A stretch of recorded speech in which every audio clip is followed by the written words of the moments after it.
Kembali lagi di Cahaya Hati Indonesia, Masya Allah. Kita masuk dalam sesi tanya jawab ya. Namun sebelumnya Ali ingin menghimbau buat teman-teman semuanya di rumah, jaga kesehatan ya, udah mulai musim hujan nih ya.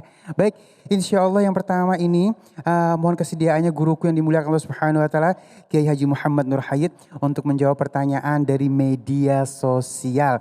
Ini pertanyaannya datangnya dari Ragnum 21. Makasih Ragnum ya. Pertanyaan beliau adalah, Kiai, saya punya teman yang sesama STM saya sering bawa jimat. Berarti STM-nya bawa jimat nih, Masya Allah ya. Bentuknya potongan ayat Al-Quran yang dijadikan kalung. Tapi emang dia juga ngajar ngaji di rumahnya. Nah, gimana nih Pak Kiai menyikapi ini? Gitu katanya, silakan Guru. Baik, terima kasih pertanyaannya. Harusnya kalau anak STM ke sekolah itu bawanya buku atau alat-alat untuk benerin mesin. Betul apa enggak? Ini bawanya malah jimat. Buat apa? Buat tawuran. Nah, oleh karena itu hati-hati. Orang-orang yang percaya dengan jimat biasanya perangainya itu sombong. Perangainya itu angkuh dan cepat marah. Mudah diprovokasi.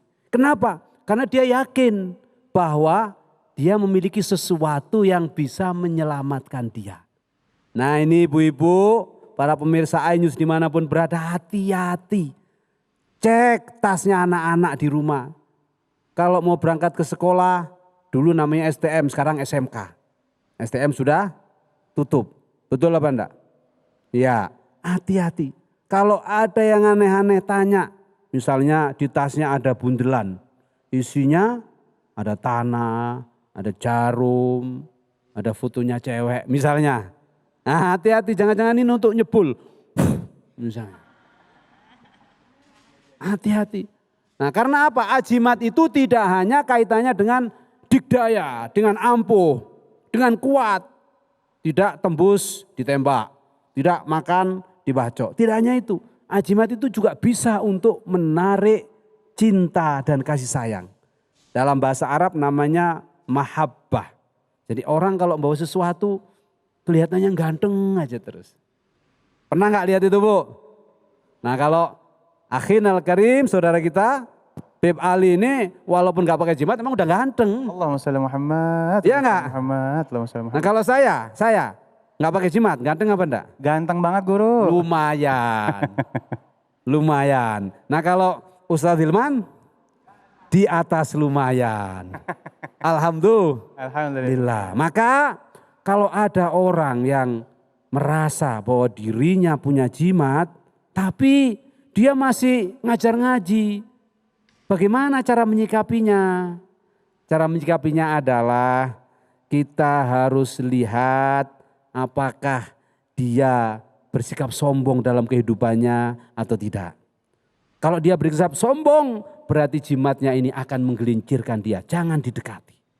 Tapi kalau tidak, kita tanya, Pak, Bu, sampean ini ngajar ngaji. Tapi kenapa masih percaya jimat? Jawabannya, oh ini kan hanya untuk pegangan saja. Saya nggak percaya dia kok. Saya percaya pada Allah. Oh ya sudah, kalau dia punya keyakinan bahwa Allah yang Maha Kuasa, tidak ada kekuatan selain Allah, tidak masalah. Karena itu mungkin semacam kenang-kenangan. Ya, sama kayak Bapak Ibu mendapat kenangan dari manapun, senang sekali. Tidak percaya kalau kenangan itu bisa mempengaruhi hidupnya, maka itu tidak masalah. Tetapi kalau percaya bahwa itu yang mengubah kekuatan, bisa menjadikan lebih baik, bisa membahayakan, na'udzubillahi min dzalik. Maka yang terbaik adalah percayalah kepada Allah. Cara untuk kita percaya kepada Allah, jalan terbaiknya adalah dengan Al-Quranul Karim. Baik, terima kasih Guru jawabannya, dan kita kasih kesempatan yuk sama yang ada di masjid untuk bertanya. Siapa yang mau nanya? Baik, Umi silakan. Jangan lupa nama dan majelis taklimnya ya. Makasih. Assalamualaikum warahmatullahi wabarakatuh. Waalaikumsalam warahmatullahi wabarakatuh. Perkenalkan, nama saya Andi Selvi Syahrir dari Majelis Taklim At-Taubah, Subang. Mau bertanya Pak Kiai, ada tidak ciri-ciri orang yang memakai jimat? dan bagaimana cara kita menghindari orang yang memakai jimat tersebut. Makasih. Assalamualaikum warahmatullahi wabarakatuh. Assalamualaikum warahmatullahi wabarakatuh. Wah, ciri-cirinya kelihatan ada jimatnya gitu ya. Silakan Kiai. Baik, ada nggak ciri-cirinya orang pakai jimat? Lihat tangannya. Akiknya itu melebihi batas wajar atau normal. Nah, ada orang pakai akik, saya juga termasuk yang seneng. Tapi kebetulan hari ini nggak saya pakai. Kalau pakainya normal saja, indah, itu berarti untuk tazayyun, untuk hiasan. Rasulullah juga memakai cincin. Memakai cincin. Ya itu ada gambarnya, kalau ingin tahu lihat di YouTube. Ya. Tetapi orang yang pakai jimat yang aneh itu biasanya akiknya melebihi batas. Ada 5-5-nya dipakai semua misalnya. Ya. Kakeknya pun tidak kecil, nggak indah, tapi besar-besar. Yang satu warnanya kuning, satu warnanya hitam. Coba kalau Bapak Ibu ketemu orang model gini tanyain, Pak ini akiknya apa? Ini untuk pelaris. Ini untuk penyejuk hati para perempuan. Biasanya begitu. Yang ini nggak makan, tembak. Yang ini biar istri kalau pulang nggak marah-marah. Katanya begitu. Nah, nggak usah didekatin lagi. Karena khawatir kalau lama-lama ibu kena sebul. Tiba-tiba cinta. Na'udzubillahi min. Sama, bapak-bapak juga demikian. Kalau lihat perempuan, pakainya cincinnya biasa saja, indah, normal. Tapi kalau sudah cincin dipakai semua, gelang dipakai semua, kalung dipakai semua. Sampai kalungnya nyampe sini. Taruh sini, taruh situ, hati-hati. Jangan-jangan salah satunya ada susuk kunde namanya. Ada apa? Susuk kunde. Na'udzubillahi min. Jangan dekat-dekat. Lama-lama bapak-bapak ketemu ibu itu ya dewes-dewes juga akhirnya. Istrinya ditinggal di rumah, anaknya terbengkelai. Maka yang terbaik dari kita, kalau kita betul-betul beriman kepada Allah, ayo kita sandarkan sepenuhnya kepada Allah. Allah menegaskan dalam Al-Quran banyak sekali ayat-ayat yang bisa kita baca, yang bisa menjadi pagar kita, tameng kita, kekuatan kita dari Allah Subhanahu wa taala. Demikian halnya Rasulullah.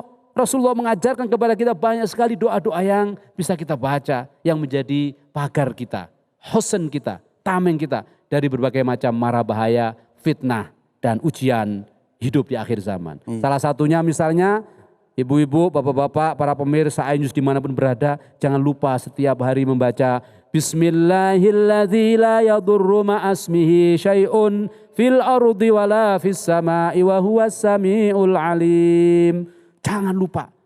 Karena itu hadisnya Rasulullah. Kalau ingin selamat, minta perlindungan kepada Allah, salah satunya membaca doa tadi. Atau membaca doa ta'awudz. A'udzu bikalimatillahi tammati min syarri ma khalaq. Dibaca 3 kali paling tidak. Kalau enggak sempat sekali. Oh, saya masih bikin baca lagi Pak Kiai. Ada tadi ayat kursi. Baca. Tambahin lagi. Banyak. Laqad ja'akum rasulun min anfusikum azizun alaihi ma anittum. Harisun alaikum bil mu'minina raufur rahim. Fa in tawallaw faqul hasbiyallahu la ilaha illa huwa alaihi tawakkaltu wa huwa rabbul arsyil azim. Baca itu potongan ayat laqad ja'akum, insyaallah akan menjadi wasilah perantara turunnya rahmat Allah, turunnya pertolongan Allah dan turunnya perlindungan terbaik dari Allah. Bukan jimat, bukan ake, apalagi bawa tongkat. Nah, hari ini banyak orang yang sudah mulai agak rabun. Kemana-mana bawa tongkat. Tapi bukan memang karena dia ingin dibantu karena tongkatnya, tapi biar keren. Atau biar ampuh karena jimatnya. Nah, na'udzubillahi min zalik. Baik, terima kasih guru keilmunya ya. Aduh, memang kita harus berhati-hati, tapi lebih baik kita berhati-hati akan diri kita sendiri ya. Nah, baik jamaah yang dimuliakan Allah Subhanahu wa taala, kita masuk ke dalam pertanyaan yang kedua. Ya, mohon kesediaannya guruku yang dimuliakan Allah Subhanahu wa taala, Ustadz Hilman Fauzi. Ini pertanyaan datangnya dari media sosial kita nih ya. @husnah_at. Baik, pertanyaan beliau, Ustadz, suami saya sering sekali mengajak keluarga dalam beribadah kepada Allah. ngajak saya serta anak-anak menjadi hamba yang taat akan perintah Allah. Tapi anehnya emosinya selalu nggak bisa dikontrol. Itu kenapa ya Pak Ustadz? Masya Allah. Baik, Masya Allah. Bagus sekali pertanyaannya Gus Said, mohon izin.